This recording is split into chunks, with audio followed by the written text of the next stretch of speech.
మహాగణాధిపతయే నమః. ఓం గురుభ్యో నమః. ఓం శ్రీమాత్రే నమః. అరుణాం కరుణాతరంగితాక్షీం ధృతపాశాంకుశపుష్పబాణచాపాం అనిమాదిభిరావృతాం మయూకైః అహమిత్యేవ విభావయే భవానీం. శ్రీమాత్రే నమః. ప్రేక్షకులకి ఆ లలితాంబిక అమ్మవారి యొక్క అనుగ్రహం పరిపూర్ణంగా కలగాలని మనస్ఫూర్తి కోరుకుంటూ మనం ఈరోజు 2 శుభగ్రహాలు కలుస్తున్నాయి. అది కూడా ఎక్కడ అంటే మిథున రాశిలో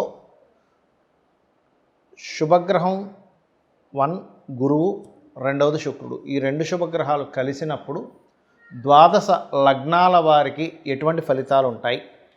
లగ్నం తెలిస్తే లగ్నం చూసుకుంటే, లగ్నం తెలియదు అనుకునేటువంటి వారు రాశి చూసుకోవచ్చు. మరి ఈ ఫలితాలు పరిపూర్ణంగా కలగాలి అంటే ఏ గ్రహాల యొక్క ప్రభావం వీటి మీద పడి మనకు పూర్తిగా ఫలితాలు రావు అనే విషయాలు తెలుసుకుంటూ, అదేవిధంగా దేశగోచారాల సంబంధంగా ఎటువంటి ఫలితాలు ఉంటాయి అనేటువంటి విషయాలు మనం తెలుసుకుందాం. అయితే ఈ విషయాలు చెప్తుంది నేనైనప్పటికీ కూడా చెప్పిస్తుంది పలికిస్తుంది కూడా ఆ సాక్షాత్ లలితామ్మవారిగా భావిస్తూ ఒక్కొక్క దాని గురించి మనం తెలుసుకుందాం. కర్కాటక లగ్నము, కర్కాటక రాశి. కర్కాటకం వారికి కనుక చూసుకున్నట్లయితే మీకు ఈ శని గురువులు ఇద్దరూ కూడా 12వ స్థానంలో శని గురువులు కదండి, శుక్ర గురువులు. ఈ శుక్రుడు గురువు ఇద్దరు కూడా కర్కాటకంలో ఉంటూ ఈ శనికి గురువుకి కేంద్ర సంబంధము, అదే శనులకి గురు శనులకి కేంద్ర సంబంధం వస్తూ, అదేవిధంగా శుక్ర గురువులకి మరియు కుజుడికి కూడా కేంద్ర సంబంధం, అంటే 2 కేంద్ర స్థానాల్లో ఉన్నాయి అవి. అయితే మీకు కర్కాటకం వారికి ఈ యొక్క 2 గ్రహాల యొక్క శుభగ్రహాల యొక్క ఫలితం ఎలా ఇస్తుంది అని చెప్పి చూసుకున్నట్లయితే, ఇక్కడ మీకు ఇచ్చేటువంటి ఫలితం ప్రధానంగా ఎప్పటి నుంచో పలానా ప్రాపర్టీ సంపాదించాలి, పలానా కోర్స్ చేయాలి, లేదా తల్లిగారికి సంబంధించిన విషయంలో కొంత ఆవిడ ఇబ్బంది పడుతుంది, దానికి సంబంధించిన ఇది బాగుండాలి, లేనట్లయితే ఏదైనా ఒక వాహనం, డ్రీమ్ హౌస్ అంటూ ఉంటారు, డ్రీమ్ వెహికల్ అంటూ ఉంటారు, అటువంటివి సంపాదించుకోవడానికి మీకు ఇప్పుడున్నటువంటి గ్రహస్థితి అనుకూలిస్తుంది. ఇది గుర్తుపెట్టుకోండి. అలాగే లోన్స్, ఇప్పుడు చూడండి, మనం ఒక ఇల్లు కట్టుకుందాం అనుకుంటాం కాబట్టి మీరు ఏదైనా గృహ నిర్మాణం కోసం చేసేటువంటి లోన్స్ కొంతవరకు మీకు రావడం, తాతగారి లేదా తండ్రి గారి ఆస్తికి సంబంధించిన విషయంలో ఏవైతే చిన్న చిన్న ఘర్షణలు ఉన్నాయో అవి కొంతవరకు క్లియర్ అవ్వడం జరుగుతూ ఉంటుంది. అయితే ఎప్పుడు కూడా ఏదైనా ఒక గ్రహం మీకు మంచి ఫలితాలు ఇవ్వాలంటే ఆ గ్రహం ఇవ్వడానికి సంపూర్ణంగా ఆటంకాలు తొలగాలి, అప్పుడే కానీ మీకు మంచి ఫలితాలు రావు. అలా మీకు 3లో కుజుడు, 9లో శని ఉన్నాడు, వక్రించి అష్టమంలోకి వస్తున్నాడు, అష్టమ శని రూపంలో వస్తున్నాడు.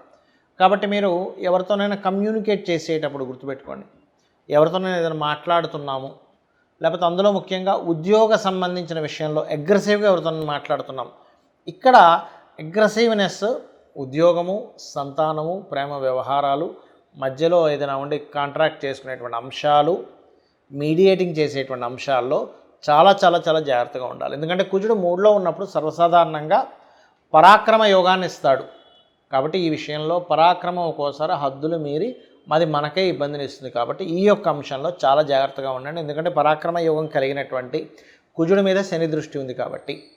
ఇక రెండో విషయం, శని ఆ భాగ్యంలో ఉండి అష్టమంలోకి వస్తున్నాడు కదండి, అంటే ఇక్కడ మీరు పెద్ద మొత్తంలో మనీ ట్రాన్స్ఫర్ చేసేటువంటి అంశాలలో, లేకపోతే హైయర్ ఎడ్యుకేషన్ పరంగా కొన్ని నిర్ణయాలు తీసుకునేటువంటి అంశంలో, లాంగ్ జర్నీ చేసేటప్పుడు ప్రధానంగా జాగ్రత్త తీసుకోండి. అన్ని విధాలా మీకు బాగుంటుంది. ఇక్కడ ఏంటంటే ఈ 2 గ్రహాలు ఏవైతే కలిసి ఉన్నాయో, ఈ కలిసినటువంటి శుక్రుడు గురువు మీ జన్మజాతకంలో గనక కలిసి ఉంటే మరింత అద్భుతమైనటువంటి ఫలితాలు వస్తాయి, గుర్తుపెట్టుకోండి. అలా కాకుండా మీకు మిథునంలో ఇంకేదైనా పాపగ్రహాలు కనుక ఉన్నట్లయితే కొంత సమస్య నుంచి బయటపడతారు. ఇక్కడ ఎలా అంటే ఏదైనా 2 గ్రహాలు మంచి శుభగ్రహాలు కావచ్చు, పాపగ్రహాలు కావచ్చు, గుర్తుపెట్టుకోండి. అలా 2 గ్రహాలు వీక్షణలో కానీ కంజాయిండ్ అంటే కలిసి ఉండడం కానీ జరిగినప్పుడు అది గోచారంలో కలిగినటువంటి ఫలితాలు, గోచారపరంగా ఫలితాలు ఎలా ఇస్తాయో మీ జన్మజాతకంలో కూడా ఆల్రెడీ మీకు మీ పర్సనల్ చార్ట్లో ఉంటే అది ఇంకొంచెం ఎనర్జైజ్ చేస్తుంది. ఓకే, అంటే ఎలాగా అంటే ఒక వ్యక్తి గవర్నమెంట్ జాబ్స్ కోసం చక్కగా ప్రిపేర్ అయ్యాడు, గవర్నమెంట్ జాబ్స్ను వదిలింది అప్పుడే, అంటే టీచర్ జాబ్స్ పోస్ట్ వేస్తున్నాము, లేకపోతే రైల్వేనో, ఏపీఎస్ఆర్టీసీ, బ్యాంకింగ్, వెంటనే ప్రిపేర్ అయ్యి ఉన్న వ్యక్తికి వెంటనే అదొక అవకాశంగా ఆయనకి వచ్చి ఆనందపడి దానిలో సక్సెస్ అవుతాడు. అదేవిధంగా కొన్ని కొన్ని కొన్ని కొన్ని ఉంటాయి, మనుషులు తప్పిదాలు చేస్తుంటారు సాధారణంగా. అంటే అలాగా కొన్ని ఏవో ఫైన్స్ కట్టకుండాను కొన్ని ఉంటాయి, ఇన్సూరెన్స్ చేయకుండా ఉండేవేవో. అలాంటప్పుడు ఏదైనా ప్రమాదం జరిగింది, అప్పుడేమవుతుంది, అయ్యో ఇన్సూరెన్స్ చేయకపోవడం వల్ల ఇబ్బంది కలిగింది కదా అని అంటాం. అంటే పాపగ్రహాల యొక్క ట్రాన్సిట్ వచ్చినప్పుడు అటువంటిది, శుభగ్రహ ట్రాన్సిట్ వచ్చినప్పుడు ఇటువంటివి మీకు కలుగుతాయి, గుర్తుపెట్టుకోండి. అయితే ఇది మరి దేశకాల గోచారాల మీద ఎటువంటి ప్రభావం చూపిస్తుంది? గురుగ్రహము శుక్రుడితో ఉన్నాడు. ఒక రకంగా చెప్పాలంటే ఇది కొంతవరకు గోల్డ్, లేకపోతే మనకి గమనించుకున్నట్లయితే గోల్డ్ విషయంలోని కొంత ప్రోగ్రెస్ని ఇచ్చేటువంటి కాంబినేషన్ ఇది కొంతవరకు. కాకపోతే ఈ శనికుజులు మీన కన్యా రాశుల్లో ఉన్నందుకు కొంచెం స్ట్రెస్సు, అప్ అండ్ డౌన్స్ కూడా ఇస్తుందండి. ఇది ఫ్లక్చువేషన్స్ బాగా ఇస్తుంది ఇక్కడది. దీంతోపాటు గురు సమానులు లేదా టీచర్స్కి, అందులో ముఖ్యంగా స్త్రీ సంబంధంగా, స్త్రీ మూలక సంబంధంగా గురువులకి, లేకపోతే ఆల్రెడీ స్త్రీలు గురుత్వ సంబంధించిన వాటిలో ఉండేటువంటి వారికి కొంత ఇబ్బందులను ఎదుర్కొనేటువంటి యోగాన్ని ఇస్తుంది. అంటే గురుత్వ సంబంధించిన వాటిలో బ్రాహ్మణ్స్కి కావచ్చు, పురోహితులకు కావచ్చు, గురువులుగా చలామణి అవుతున్నటువంటి వారికి కావచ్చు, లేకపోతే మంచి ఆధ్యాత్మిక రంగాల్లో ఉండేటువంటి వారి మీద కొంతవరకు బురద జల్లేటువంటి విషయం కావచ్చు. ఇటువంటివన్నీ కూడా అంటే వాళ్ళకి ప్రమాదం కానివ్వండి, వాళ్ళ లైఫ్లో కొంచెం ఎక్కువ అప్ అండ్ డౌన్ చూడడం కానివ్వండి, ఇటువంటివి ఎక్కువగా ఏర్పడతాయండి. ఈ గోల్డ్ రిలేటెడ్ సంబంధించిన విషయాలు కూడా ఎక్కువ ఫ్లక్చువేషన్. ఎందుకంటే మిథున రాశుల్లో ఉంది ఇది. ఇక్కడ ఏంటంటే మిథునము దిస్వభావ రాశి, బుధుడు యొక్క రాశే, కన్యా బుధుడు యొక్క రాశే. అప్పుడు ఏమవుతుంటుంది, అది ఈ కుజశనులు ఈ 4 దిస్వభావ రాశుల్లో ఎప్పుడైతే మనకి మిథునంలోని, కన్యలోని, ధనస్సులోని, మీనంలోని ఈ 4 గ్రహాల్లో ఉండే గ్రహాలు వాటికి అవి కనెక్టివిటీ పెట్టుకుంటాయి. కాబట్టి ఈ విషయంలో కాస్త జాగ్రత్త వహిస్తూ ఉండాలి. మరి దీనికి పరిహారం ఏంటి యూనివర్సల్గా? ఎందుకంటే అందరికీ జన్మజాతకాలు ఉండవు. ఎందుకంటే జన్మజాతకం కనుకుంటే మీకు లగ్నం నుంచి 12 భావాలు ఏమేమయ్యాయి, లగ్నం ఎలా ఉందో దాన్ని బట్టి మీ యొక్క జీవితము,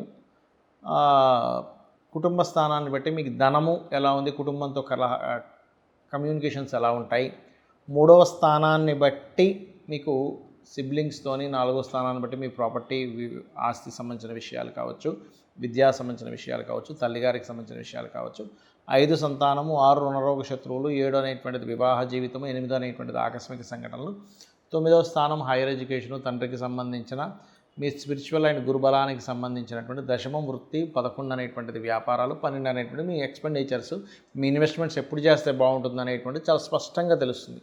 కానీ ఇక్కడ డేట్ ఆఫ్ బర్తే లేదు, టైము లేదండి, ఏమి లేదండి, కానీ నేను అయోమయంలో ఉన్నాను అనుకునేటువంటి వారు చేయాల్సిన గొప్ప రెమెడీ ఏమిటంటే, ఇలాంటి గ్రహస్థితులు ఉన్నప్పుడు మీకు మంచివి జరగాలి అన్నప్పుడు మీరు నవగ్రహాలలో కుజుడు, కేతువు, శని, రాహు ఈ 4 గ్రహాల దగ్గర దీపారాధన చేయండి మొట్టమొదటిగా. రెండవది మీకు శని మంగళవారాలు గోవులకి శనివారం బెల్లము 4 ఉండలుగా బెల్లం తయారు చేసి తినిపించండి శనివారం నాడు. మంగళవారాలు మీరు ఏం చేస్తారంటే గ్రాసము, క్యారెట్లు గోవులకు తినిపించండి.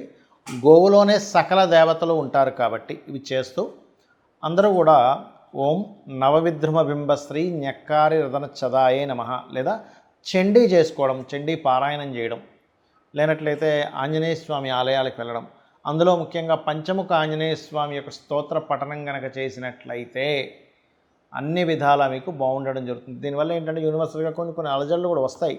కాకపోతే ఇక్కడ ఏంటంటే మనం ఒకటి అర్థం చేసుకోవాల్సింది, లాస్ట్ టైము మనకి ఈ ఇబ్బందులు వచ్చే ముందు మన యొక్క ఈ పూరీ జగన్నాథ్ ఆలయంలో ఆ గెద్దొచ్చి జెండాను ఎత్తుకుపోయింది. కానీ నిన్న మనం చూసినట్లయితే పూరి జగన్నాథ్ ఆలయంలో ఇంకొక అద్భుతం జరిగింది. ఎత్తుకుపోయినందుకు కొన్ని చెడు సంకేతాల వల్ల ఇబ్బంది అయింది. ఇప్పుడు ఏమైందంటే పెద్ద కుంభవృష్టి వర్షం పడుతూ స్వామివారి ప్రదేశంలో మాత్రం వర్షం పడకుండా అలా ఆగిపోయి అక్కడ ఇచ్చేటువంటి హారతికి ఎటువంటి ఇబ్బంది కలగలేదు. అంటే ఇది ఒక గొప్ప శుభ సంకేతంగా మనం భావించాలి. శ్రీమాత్రే నమః.